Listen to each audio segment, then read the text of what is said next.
안녕하십니까. 제약 바이오를 잡아라의 치어 코치 김정우입니다.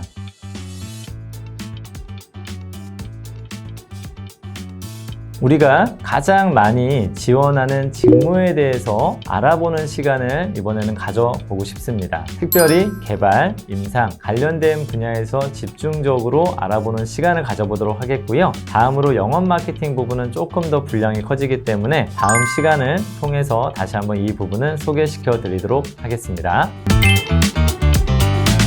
우선 첫 번째로 개발 분야에 대해서 간단하게 의미를 이해하셨으면 좋을 것 같습니다. 개발 쪽은 대체로 석사 학위 이상이 필수라고 볼 수 있겠는데 간혹 가다가 학부생들이 저도 개발 가고 싶습니다 라고 말씀하시는 분들이 많이 있습니다. 대체로 봤었을 때 석사 학위 이상을 요구하는 경우들이 많다 보니까 자칫 잘못 설정을 했다가 취업의 공백 기간을 많이 만들 수도 있기 때문에 신중하게 판단하셔야 될 것 같다라고 말씀을 드려보고 싶습니다. 그 다음에 대학원을 나와서 내가 연구를 열심히 또 했지만 모든 회사가 나를 받아주는 것은 아니다. 그래서 내가 수행했던 연구 분야와 일치되는 회사를 찾는 것이 중요합니다. 내가 수행했던 것과 연관성이 없는 분야로 지원하면 지원할수록 채용 확률이 다소 떨어지는 문제가 발생할 수 있다는 것들 염두하셨으면 좋을 것 같습니다.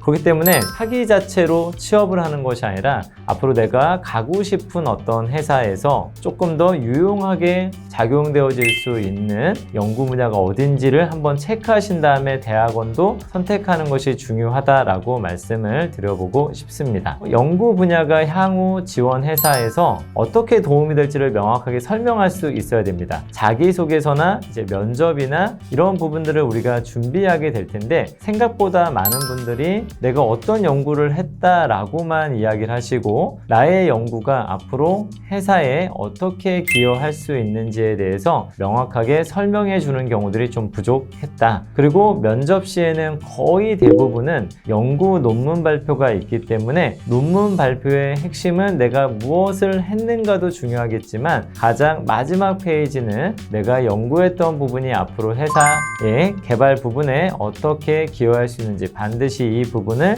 표현하셔야 된다라는 거 말씀을 드려보고 싶습니다. 기본적으로 영어 능력도 많이 보기 때문에 틈틈이 영어에 대한 준비도 꾸준히 하셔야 된다라고 말씀을 드려보고 싶습니다. 다음으로 임상 관련된 분야에 대해서 알아보도록 하겠습니다. 신약을 개발하기 위해서는 임상이라는 과정을 반드시 거쳐야 됩니다. 코로나 백신에 대한 부분들을 우리가 매일같이 뉴스에서 보면서 일반인들도 임상이라는 어떤 표현들을 쉽게 이해하게 되었는데요. 임상이라는 어떤 부분은 크게 보면 비임상, 임상 두 가지로 나눠질 수 있겠습니다. 동물에게 약을 투여하여 약품의 효능과 부작용을 체크하는 것을 비임상, 임상이라는 어떤 표현은 사람에게 약물을 투여하여 약품의 효능과 부작용을 체크하는 것입니다. 그래서 내가 임상 분야를 준비할 때 비임상 분야로 갈지 임상 분야로 갈지 이 부분도 잘 체크하셔야 되는 부분이라고 볼 수 있겠는데 간혹 가다가 보게 되면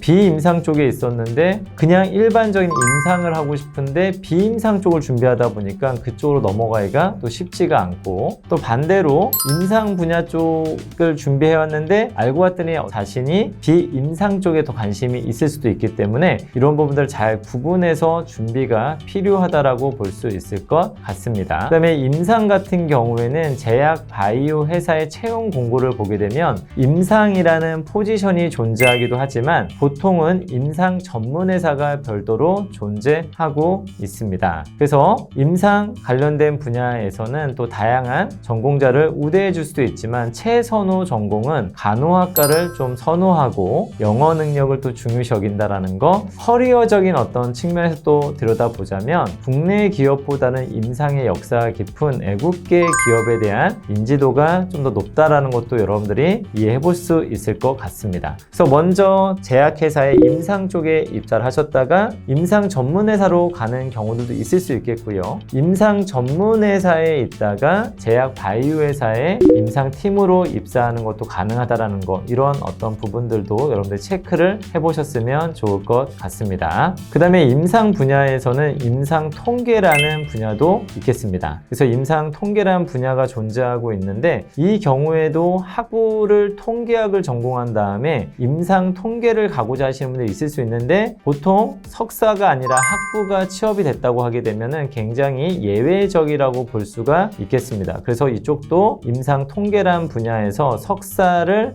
준비해 보실 필요성이 있다라고 말씀을 드려보고 싶습니다. 비전공자였을 경우에는 임상에 관련된 직무 교육도 한번 접해 보시고 인턴십을 할 수 있는 기회들을 노려보셨으면 좋을 것 같습니다.